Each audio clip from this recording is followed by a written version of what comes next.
Beritakanlah firman, siap sedialah baik atau tidak baik waktunya.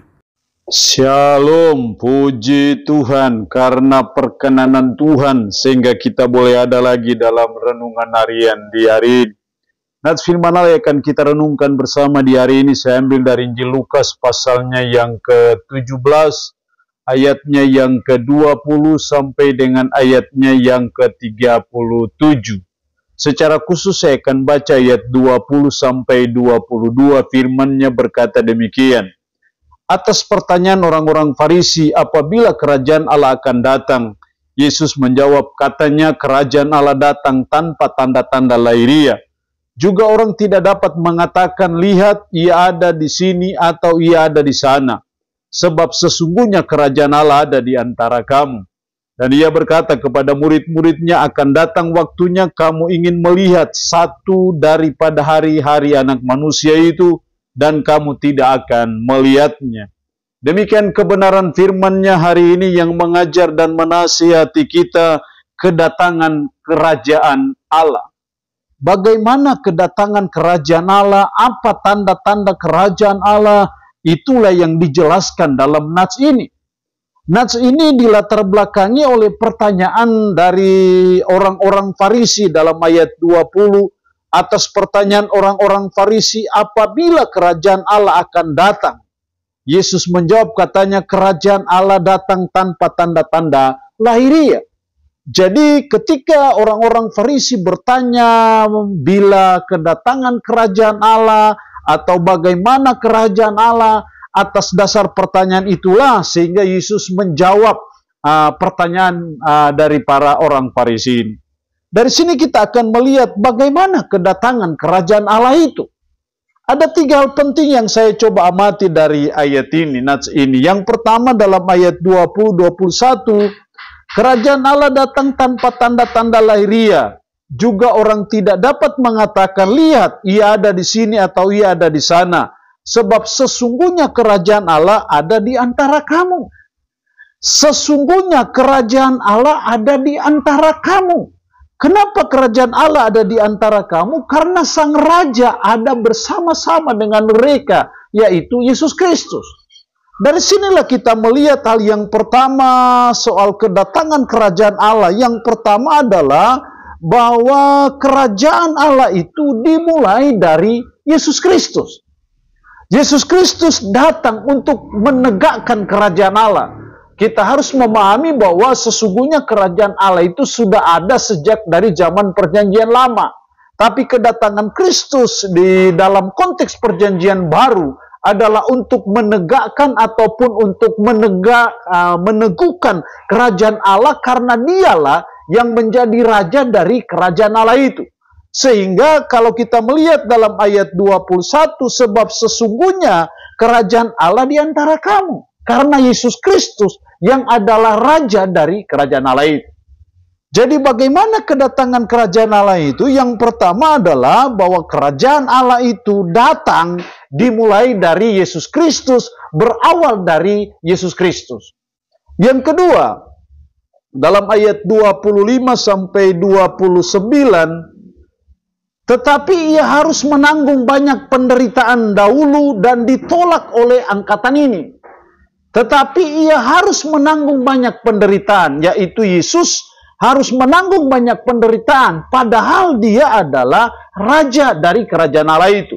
Dan dia ditolak oleh angkatan ini. Jadi ada penolakan terhadap kehadiran sang raja, dan penolakan itu digambarkan seperti dalam ayat 26, dan sama seperti terjadi pada zaman Nuh, demikian pula lah halnya kelak pada hari anak manusia.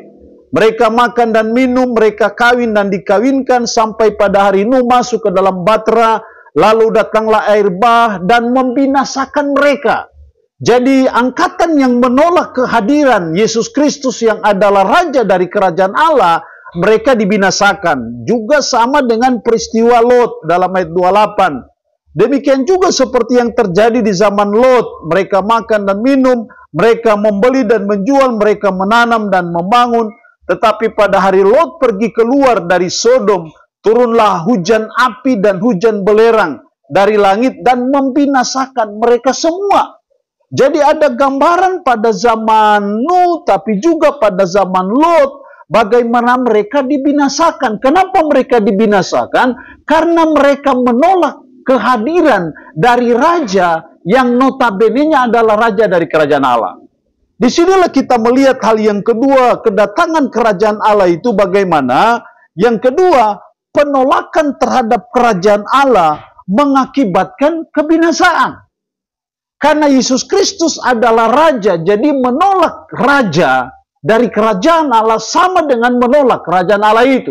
Dan konsekuensinya adalah ada kebinasaan bagi mereka yang menolak sang raja ataupun menolak kerajaan Allah itu. Jadi ini sesuatu yang sangat serius bagi kita sebagai umat, sebagai orang percaya, bahwa ketika kerajaan Allah ada, harus kita menerima kehadiran kerajaan Allah itu secara khusus, kehadiran sang raja itu. Kita tidak boleh menolak kehadiran dari sang raja, dari kerajaan Allah itu namanya Yesus Kristus, karena penolakan terhadap sang raja sama dengan penolakan terhadap kerajaannya. Dan bila kita menolak kerajaan Allah, sama dengan peristiwa yang terjadi pada zaman Nuh, tapi juga pada zaman Lot, mereka semua dibinasakan. Itulah akibat fatal dari penolakan terhadap kerajaan Allah, mengakibatkan kebinasaan. Kita tidak mau mengalami kebinasaan, karena itu kita harus menerima kehadiran Yesus Kristus yang notabene-nya adalah sang raja dari kerajaan Allah itu. Sehingga kita tidak mengalami kebinasaan seperti orang-orang pada zaman Nuh, tetapi juga pada zaman Lot. Tetapi sebaliknya saudara dan saya mengalami keselamatan karena kita menerima kehadiran sang raja ataupun kita menerima kerajaan Allah itu.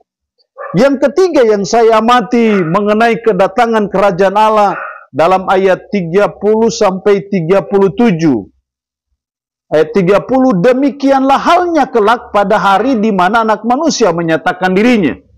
Barang siapa pada hari itu sedang di peranginan di atas rumah, dan barang-barangnya ada di dalam rumah, janganlah ia turun untuk mengambilnya. Dan demikian juga orang yang sedang di ladang, janganlah ia kembali. Ingatlah akan istri Lot. Ada suatu peringatan di situ, ingatlah akan istri Lot. Ayat 33, barang siapa berusaha memelihara nyawanya, ia akan kehilangan nyawanya. Dan barang siapa kehilangan nyawanya, ia akan menyelamatkannya. Apa yang harus ingat akan istri Lot? Bagaimana istri Lot itu lebih mencintai kekayaannya. Dia tidak mau berkorban untuk keselamatannya, tetapi justru dia lebih mencintai kekayaannya sampai akhirnya dia mengalami tiang garam. Ingatlah akan istri Lot. Apa yang harus kita ingat di situ? Barang siapa berusaha memelihara nyawanya, ia akan kehilangan nyawanya. Dan barang siapa kehilangan nyawanya, ia akan menyelamatkannya. Ayat ini mau mengatakan dari ayat 31 sampai 36 adalah ketika kedatangan kerajaan Allah, kita harus menyambut kedatangan kerajaan Allah dengan rela berkorban, dengan mau berkorban. Jangan seperti istri Lot yang tidak mau rela berkorban akan kekayaannya dan akhirnya menjadi tiang awan ataupun tiang api. Itu konsekuensi dari apa? Tidak mau berkorban. Jadi sebagai umat, sebagai orang percaya, kita melihat kedatangan kerajaan Allah, mari kita menyambut kedatangan kerajaan Allah itu dengan kita mau berkorban bagi Kristus yang adalah sang raja, tapi juga dalam kerajaan Allah. Kita sebagai duta-duta Kristus bagi kejayaan kerajaan Allah di tanah ini, bahkan di dalam bangsa ini, kita mau supaya kita ada kesediaan untuk mau berkorban. Karena itu yang Tuhan tuntut bagi kita sebagai umat, sebagai orang percaya. Ada satu firman berkata bahwa tuaian sudah menguning tapi pekerjanya sedikit. Artinya bahwa dalam kerajaan Allah ada suatu masalah besar. Karena kita skeptis ataupun alergi dalam pelayanan. Kita tidak mau berkorban dari sisi tenaga, waktu kita untuk melayani Tuhan, untuk memperlebar kerajaannya di atas muka bumi ini. Karena itu diberikan peringatan, ingatlah akan istri Lot. yang lebih mencintai dunia ini, yang lebih mencintai harta kekayaannya dan tidak mau berkorban demi kerajaan Allah itu. Jadi kita dituntut untuk menyambut kedatangan kerajaan Allah itu dengan rela berkorban bagi Dia. Allah yang punya firman ini memberkati kita dengan firman-Nya di hari ini. Amin. Mari kita berdoa. Puji syukur untuk kebenaran firman-Mu hari ini yang mengajar dan menasihati kami kedatangan kerajaan Allah. Tuhan, tolonglah kami supaya kami menyadari bahwa kerajaan Allah itu dimulai dari Yesus Kristus.